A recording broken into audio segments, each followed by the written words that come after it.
Si hay algo que caracteriza a esta generación, es ansiedad y tensión. Tenemos que reconocer que todas las personas hoy en día vivimos bajo presión. Se vive con ansiedad y con una gran tensión. Esto en parte se debe a los adelantos tecnológicos que nos facilitan y a la vez nos dificultan la vida. Tomemos como ejemplo los teléfonos celulares que nos facilitan la comunicación con nuestros seres queridos, pero a la vez nos presionan a tener que contestar lo antes posible todas las llamadas y todos los mensajes, ya sea de texto o de WhatsApp y hasta las notificaciones de las redes sociales. ¿Por qué decimos eso? Pues porque hoy no tenemos paciencia.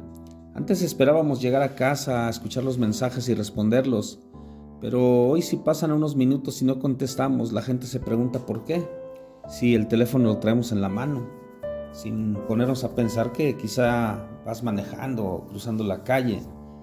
Pero esa aceleración del ritmo de la vida que ha sido detonada por el aumento de la tecnología no es el único motivo de nuestra tensión. El temor al futuro y la incertidumbre que produce el miedo pesan sobre nuestros hombros. ¿Qué cosas nos preocupan? Bueno, nos preocupa nuestra familia, nuestras finanzas, nuestra salud, y nos inundan preocupaciones como si tendrán nuestros hijos vidas buenas y productivas, si tendremos los ingresos suficientes para sacar adelante a nuestra familia y poder tener un retiro laboral tranquilo, si podremos evitar enfermedades catastróficas y costosas en nuestra vida. Y esas preocupaciones traen ansiedad. Pero ¿cómo podemos definir la ansiedad? La ansiedad es un estado de agitación, inquietud y zozobra que produce angustia. Eso nos dice el diccionario de la Real Academia. Es innegable que el ser humano contemporáneo vive en un estado de ansiedad que produce dolor emocional, o sea, angustia. Esa es una mala noticia, pero la buena es que Dios desea liberarnos de esa ansiedad que nos produce angustia. ¿Cómo? Invitándonos a ver la vida desde una perspectiva diferente, desde una nueva perspectiva. Porque la perspectiva dominante nos lleva a ver la vida desde un punto absolutamente materialista. La sociedad actual vive como si nosotros fuésemos la medida de todas las cosas, como si fuésemos nuestros propios dioses. Esta sociedad se rige por toda una serie de valores malsanos que permiten y hasta motivan oprimir a los demás. Desde esa perspectiva humana, los que triunfan son los que imponen su criterio, los que no dudan en pisotear a los demás en su carrera hacia el éxito, y hasta los pueden destruir con tal de alcanzar sus metas.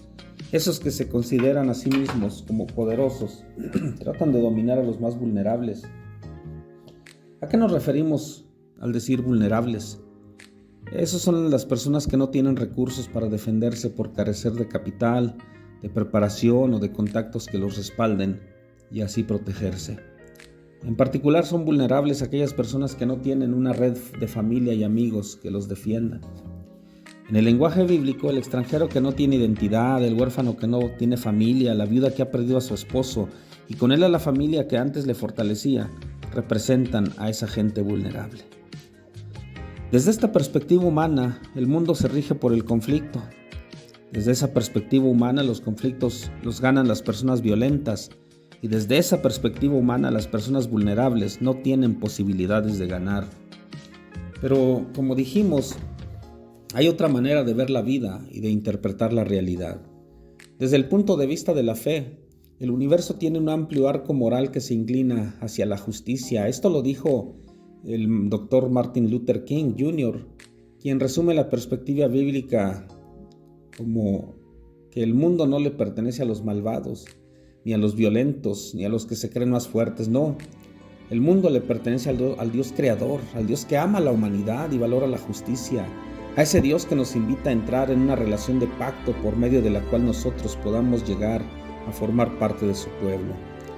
Aunque a veces parece que el mal está a punto de vencer, jamás podrá vencer a las fuerzas del bien y de la vida, porque quien las dirige es el mismo Dios, el que nos invita a tener una relación con Él, una relación personal. En virtud de ese pacto, Dios nos dirige, nos salva y nos protege. Por lo tanto, la actitud correcta hacia la vida es la que menciona el salmista al principio del versículo 1, que dice: Jehová es mi luz y mi salvación, ¿de quién temeré? Jehová es la fortaleza de mi vida, ¿de quién he de atemorizarme? Aquí encontramos tres imágenes de liberación basadas en los atributos que adornan el carácter de Dios. Primero, Dios es luz, por eso nos da dirección. Segundo, Dios es salvación y por eso nos libra de las trampas del enemigo. Y en tercer lugar, Dios es fortaleza, por eso nos protege, dándonos refugio en la hora difícil y cruel. La salvación es la intervención divina que hace posible la vida y que nos permite enfrentar a las fuerzas malignas que nos ponen en peligro porque corrompen y amenazan la vida. Alcanzamos salvación por medio de la fe, que es confianza. Así la entendemos. Es seguridad en que el Señor provee a quienes entran y sostienen una relación de pacto con Él. Los seres humanos nos acercamos a Dios, especialmente cuando hay peligro, porque la fe se manifiesta durante las grandes crisis de la vida. Solo podemos ejercitar nuestra fe cuando estamos en medio de una crisis.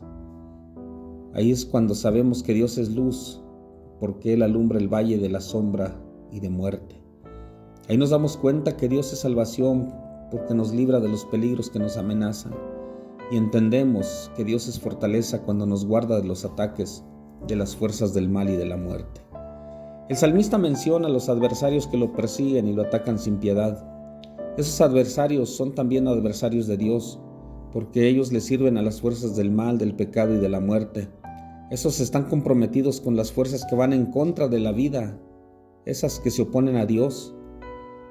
Debemos notar que de acuerdo con este salmo, lo opuesto a la fe no es la incredulidad, sino el miedo a los enemigos.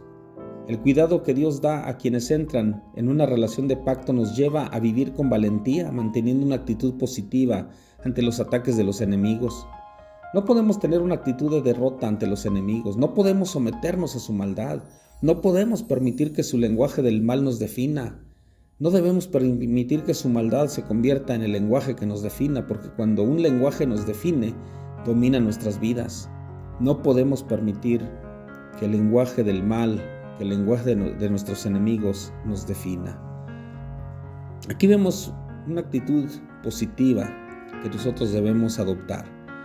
El salmista afirma que permanecerá firme y que no se dejará vencer por el temor porque tiene fe y tiene la certeza que sus enemigos van a tropezar antes de alcanzarlo. Él tiene fe en que Dios lo va a proteger y tiene confianza que Dios le va a poner en alto.